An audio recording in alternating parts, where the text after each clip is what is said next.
Mrs. Simpson, I'm afraid your husband is dead.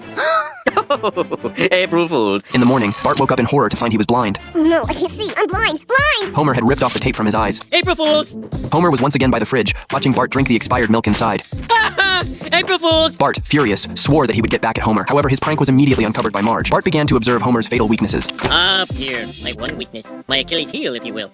Beer! Beer is the cheese! Just when Bart wasn't sure how to exploit them, Homer accidentally dropped his beer. He was relieved that he hadn't shaken it earlier. Bart saw all of this. He took the beer to a hardware store, shook it like crazy, and then placed the active beer into the fridge, waiting for Homer to fall into his trap. When Homer didn't make a move, Bart turned the air conditioner to the highest setting. A heat wave spread through the house. The water in the fish tank almost started boiling. Homer, sweating profusely from the heat, finally got up and walked toward the kitchen. Bart immediately changed positions to observe Homer's misfortune.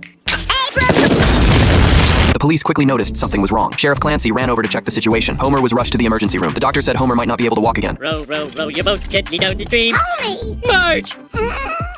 The doctor pointed out that Homer had many problems, especially with his head, which had sustained many injuries. His head had been hit by Bart's ball. He had been struck by a baseball. His foot had been repeatedly caught by the convenience store door while he slept, and he had even been hit hard by Maggie once. The doctor also noticed something strange in Homer's brainwaves. Marge then remembered when Homer had stopped Bart from doing extreme sports, but ended up slipping off a cliff while standing on a skateboard. Everyone was extremely worried about him. I'm gonna make it! I'm gonna make it! This is the greatest thrill of my life! I'm king of the world! Woohoo! Woohoo!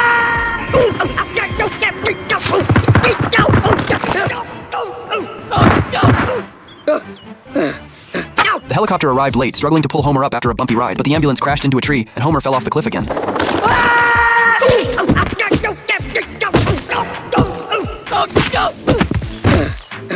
Marge looked at the doctor in front of her and thought he looked familiar. It turned out this guy was actually a veterinarian. You're a veterinarian? That's right. And for an extra $20, I'll give Homer a tick bath and then spay him. Here you go, Doc. Bart! Shop around. You can't beat that price. Their friends came to visit Homer. Mo brought a small gift, but Homer had developed a strong aversion to beer. I can't stand to see him like this!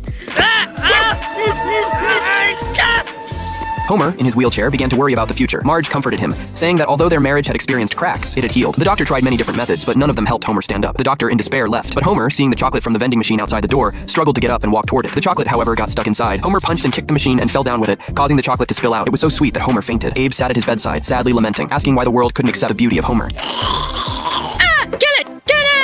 Grandpa, please. He's in a coma. Just then, Burns arrived. In order to let Homer die with dignity, he pulled the plug on the machines. The doctor objected. Burns then called in Dr. Nick. After checking, Dr. Nick also pulled the plug. Marge immediately snatched it back. Lisa sat at the bedside, heartbroken, playing a song she had written for Homer. Late at night, Bart, feeling guilty, apologized for making Homer angry earlier.